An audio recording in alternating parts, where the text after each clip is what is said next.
Hi, I'm Mel Van Duzen. Welcome. I'm here at Saybrook Graduate School of Psychology in San Francisco. Dr. Stanley Krippner is a professor of psychology here, and he has granted me an interview. Dr. Krippner has amassed a collection of 1,666 dreams from around the world, and he's put them in various categories and figured out how to actually work with them. So Dr. Krippner is waiting for me right down the hall, and we're going to talk about dreams, extraordinary dreams, and how to work with them.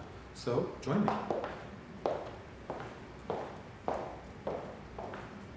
Dr. Krippner, you have studied non-ordinary states of consciousness for many years.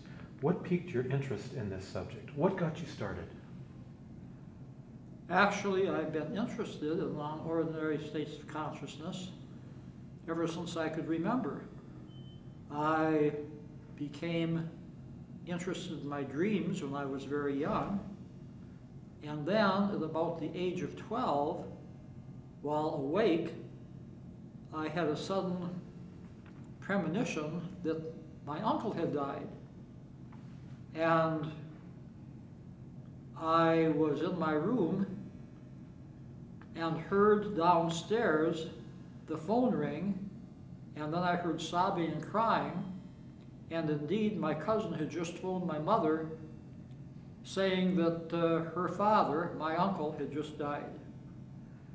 That was quite an alarming experience. I didn't tell anybody about that for years, but that's the experience that got me interested in reading about premonitions, about parapsychology, about dreams, about alternate states of consciousness. What did that feel like when your experience was confirmed by something in reality? How did that feel?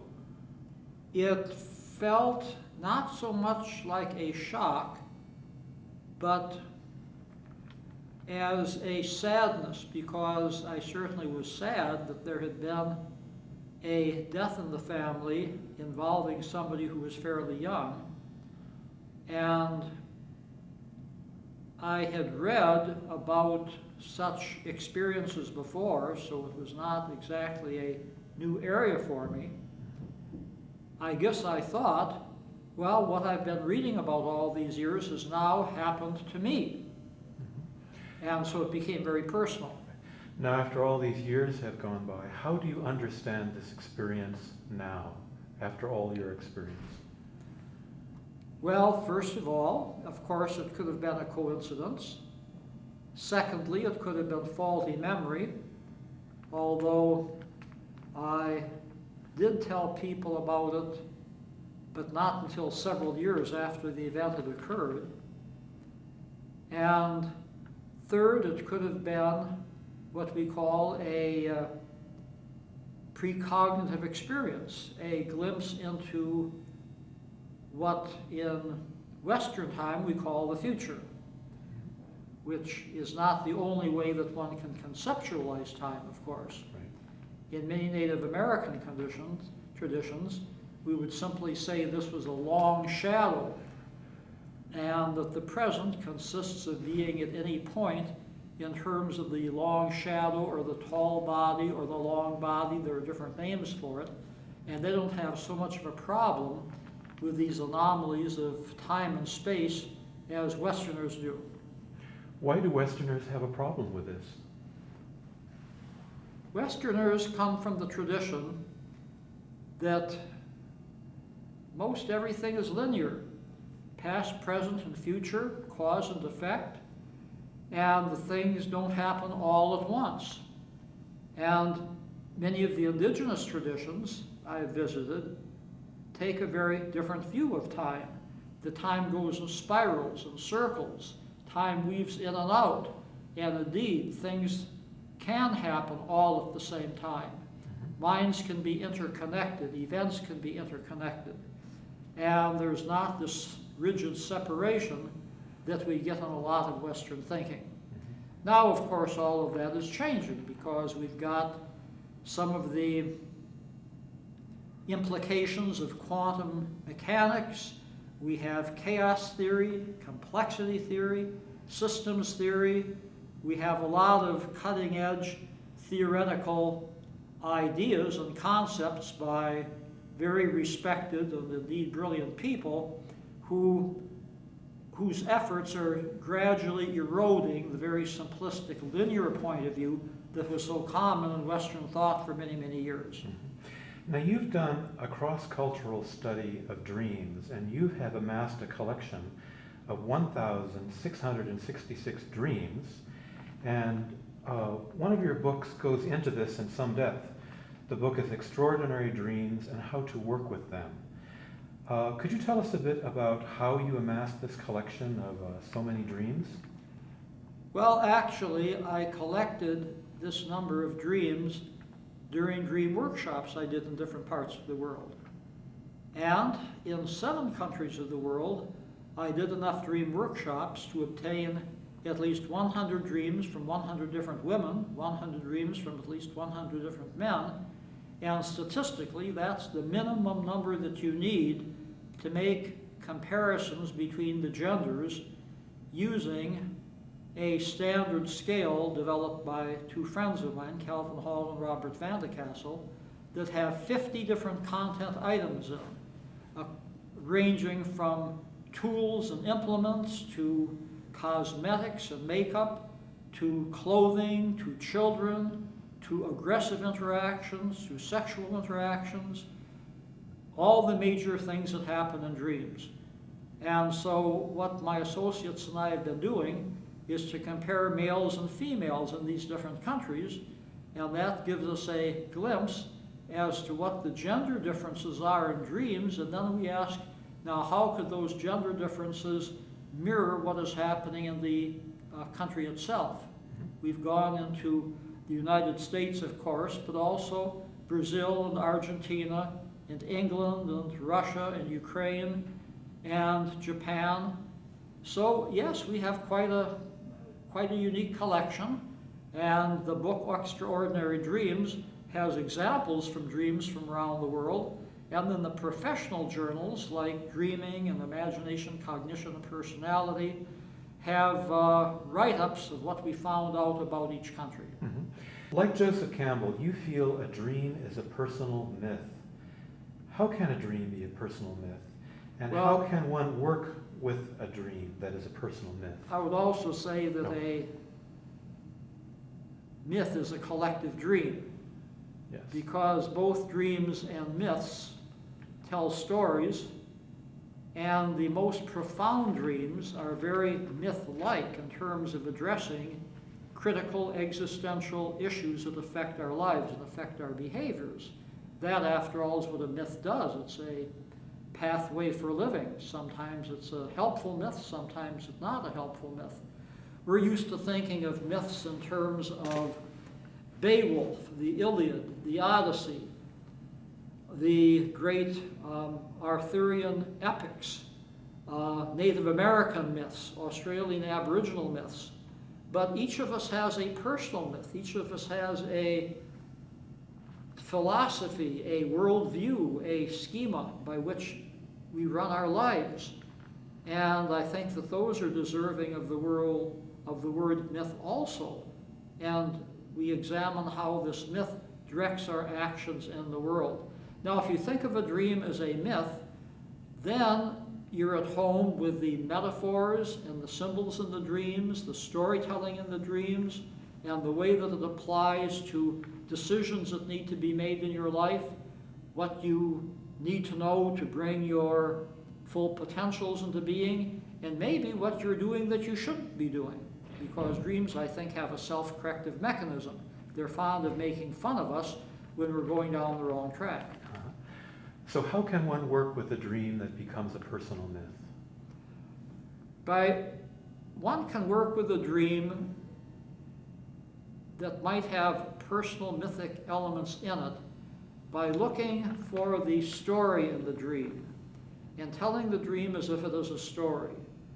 And then imagining that the story is being told to them and it's a story about their life. And as they listen to the story, or as they reread the dream that they have written down, they think, all right, what can I learn from this? What is there about this that's pertinent to my life? maybe the dream was about a monster chasing me. Well, do I have any monsters chasing me in my life? What about all the debts I owe? Or what about the person I work for who's very monstrous? Or what about some of my relatives who are pretty grotesque? Or what about my own inner monster that's making me spend too much money or engage in too many addictive bad habits? So by looking at the dream as a story and applying it to one's life, one can take a personal, mythological perspective toward the dream. Mm-hmm. In your book, you cite Jeremy Taylor, a Unitarian minister, and he is quoted as saying, "It is only by finding the authentic person, the genuine individual, who lives beneath the veneer of artifice, that one has any chance of sensing the energy and presence of the divine." Could you talk about that? Well, Jeremy Taylor is the past president of the International Association for the Study of Dreams, and I'm also a past president of the organization. And I constantly urge people to join the organization because lay people are given the same status as professionals, and everybody can contribute to a discussion on dreams. It's a very democratic, egalitarian society with several hundred members. Jeremy Taylor is a Unitarian Universalist minister, so of course he is looking at the dream in a very spiritual way in terms of how it can connect us with higher forces, higher spiritual agencies in the universe, and also how we can bring our own lives into alignment with those higher spiritual forces. And I think that Reverend Taylor's work is very important along those lines because he's written some excellent books about dreams, has developed some wonderful ways of doing dream work, and is very energetic and very charismatic when he talks with groups and gets the groups to explore their dreams, especially in terms of any spiritual teachings. Mm-hmm. I'm particularly impressed with the phrase, the veneer of artifice. One who explores his dream can see what the veneer of artifice is in his own life. Can you give us an example of someone who has had a clear glimpse of the veneer of artifice in his own life and has transformed his life as a result of seeing what is false? I think that many people have dreams about masks that they wear or that somebody else wears. And I think that Jung was on target when he used the term persona, which is the Greek word for mask. An important element of the psyche is the persona, the mask that we portray to the outside world. And I've had any number of people who have had dreams about masks, and when they take the mask off, that gives them a revelation as to what's underneath the mask. One woman I worked with had a constant dream about a mask over a man who was breaking into her apartment and raping her. And eventually he would break into the apartment, but he would knock on the door first, he would give her flowers and gifts, and he would seduce her, and they would make love rather than raping her. Well, she took off his mask, and under the mask was her own face. And so the male was her own hidden masculine power, what Jung would call an animus, and coming into her own power on her job and in her personal life coincided with her discovery of the strength that she had been holding back and attributing to men only in her dreams until she took the mask off this intruder. Reverend Taylor also says that the love bestowed by divinity is directed toward an authentic person, not toward a facade or false identity. What, in your view, does the word divinity mean? I think that Reverend Taylor, being a Unitarian, is thinking of divinity in, shall we say, the higher self of all of us. What Father Teilhard de Chardin talked about as the noosphere, the collective intelligence, the collective compassion of humanity, and not some male, bearded, white God in the sky who is pretty remote. I think that Reverend Taylor and people who think along those lines is thinking more in terms of the self-organizing force of the universe. So if you're going to love God, you're going to demonstrate that love by taking care of nature, by taking care of the environment, by taking care of other people, and by directing that love to agencies and entities that you run into every day of your life. You just said that so many people are out of in touch with the environment, out of touch with nature. It hasn't always been like that. At one time, people were very much in touch with nature, with the seasons. How is it that people are so out of touch with nature now? I think that people have been ignoring the biblical dictum, which goes, God has made people stewards of the earth. People have not been very good stewards. People have ravaged the earth, and someplace along the line, the myth came into the picture, not a very functional myth. Well, the world is ours for the taking. We can ravage the earth. We can take the oil, we can take the metal, we can take the coal and use it for our purposes and not worry about what this does to the air, to the water, to the land. Well, this is something that most indigenous people never would have done. They took very good care of the earth, and they saw the animals, the fish, the birds, and even the trees as their brothers and sisters. Now, I'm not idealizing indigenous people, because there were some tribes that didn't take very good care of the earth, who did pollute the waters, by the way, who did produce desertification on the land. But in general, indigenous people, native people, tribal people were much more in touch with the connection with the earth than Westerners have been until recently. How can Westerners reconnect with nature? I think that one way that Westerners can make this connection is through their dreams, because the dreams often portend the catastrophe that is going to happen if people keep polluting the air and the earth and the waters and the winds the way that's going on right now, and keep taking from the earth instead of giving things back to the earth. And of course, there's any number of ecological movements, some of them, by the way, taking place in churches and spiritual groups that are trying to give back to the earth in terms of planting more trees, taking better care of the water, and taking better care of the land. So there are literally hundreds of ways that people can regain that connection. Even taking walks in nature, regain that connection. Even doing some cleanup in one's neighborhood regains that connection. Taking good care of animals in a zoo and animals in the wild and animals in one's home maintains that connection. So the list just goes on, and dreams are one part of that. Okay, I'd like to cover some areas from the chapter in your book called Initiation Dreams. Shamans were the first dream workers and were often called to their profession by dreams. And altered states of consciousness seem to be responsible for the emergence of culture, civilization, and religion. Can you talk about this? Well, that's a pretty big order.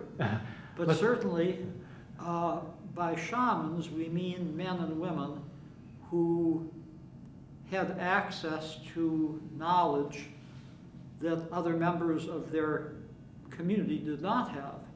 And they gained that access through visions, through dreams, through intuition, through keen observation of nature. And then they used that knowledge for the benefit of their community. They just didn't hoard it themselves or sell it to the highest bidder, but they used it, and they still use it in societies that have shamans, for the benefit of other people.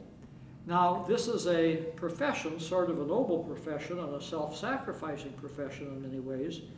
And sometimes people inherited the role, sometimes people got sick, and from their sickness they had a call from the deities saying, I'm going to make you well, but you have to become a shaman if I make you well.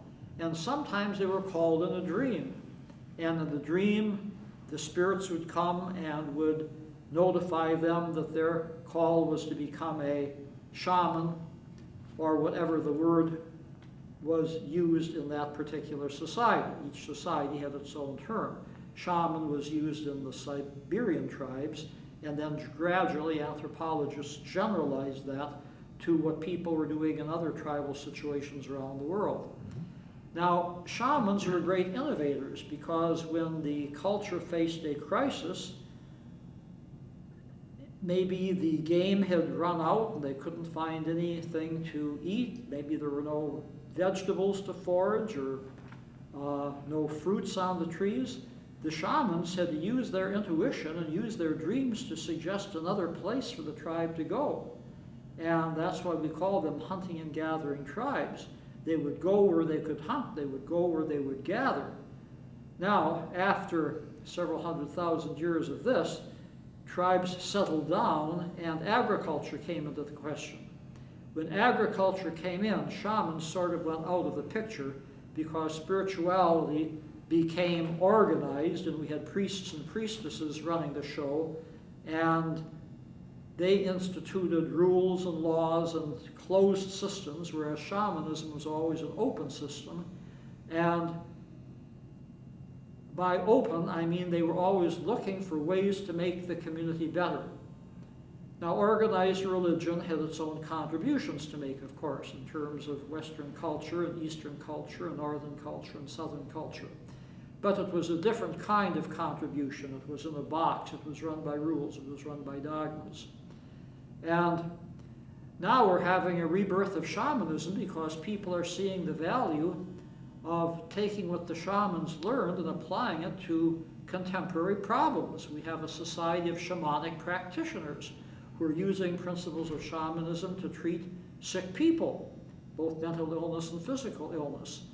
We have shamans who are helping people to get closer to nature and finding their way back to a natural ecology, saving the earth from disaster. So it's like we've come full circle, and the shamans, again, are in the forefront, and they're no longer pushed to the side. And maybe that has not come too late. Okay. I imagine there might be many people listening to this interview who have dreams that could have a transformative effect on their life, but who don't take their dreams seriously. Can you tell us some of the repercussions about a shaman who may be called to his profession through a dream, who nevertheless does not follow the call, does not take the dream seriously? Well, in many societies, if the shaman is called and if the shaman turns down the call in a dream or the vision, the shaman is going to get sick, and that's punishment for not listening to the spirits. One of the most famous shamans of the 20th century, my Menina de Gantois in Brazil, the city of Salvador, told me, when the spirits come knocking at the door, you'd better open it up and let them in. If you don't, you're going to get sick, and you're going to stay sick until you open up and listen to what the spirits tell you. Many people realize the huge responsibilities that they have to the community if they take up the shamanic call, and the sacrifices they will have to make and the risks they will have to take. So it's not something a lot of people really look forward to. That's why we use the term call. They're called to shamanize. It's not typical that they voluntarily enter into the profession like a doctor or a psychologist or a nurse or a member of the healing professions would be doing today. Dr. Krippner, you've said that civilization as we know it is in grave danger. Could you talk to us a bit about how you see civilization as in grave danger, and perhaps give us some insight about how taking our dreams seriously can help us? I think that civilization is in danger from many sources. First of all, if we deplete the resources of the earth and don't become sustainable and use wind power, air power, water power instead of fossil fuels, we're going to see the energy supplies run out and all of the machinery and all of the technology that depends upon energy go with it. That's one danger. Second danger is that the pollution in the air and in the water and in the earth is going to catch up with humans, and they're going to get sick and die, and the species will be gone.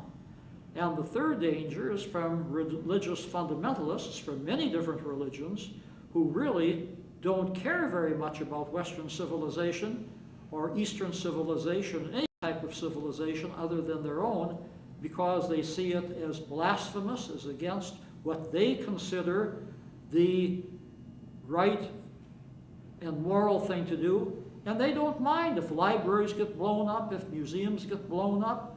Look what happened in Iraq.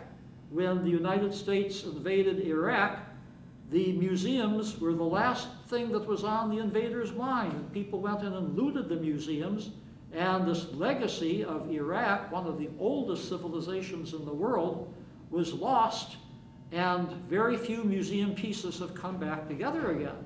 Now that's going to happen all over the world if there is continual warfare and rebellion and terrorist attacks.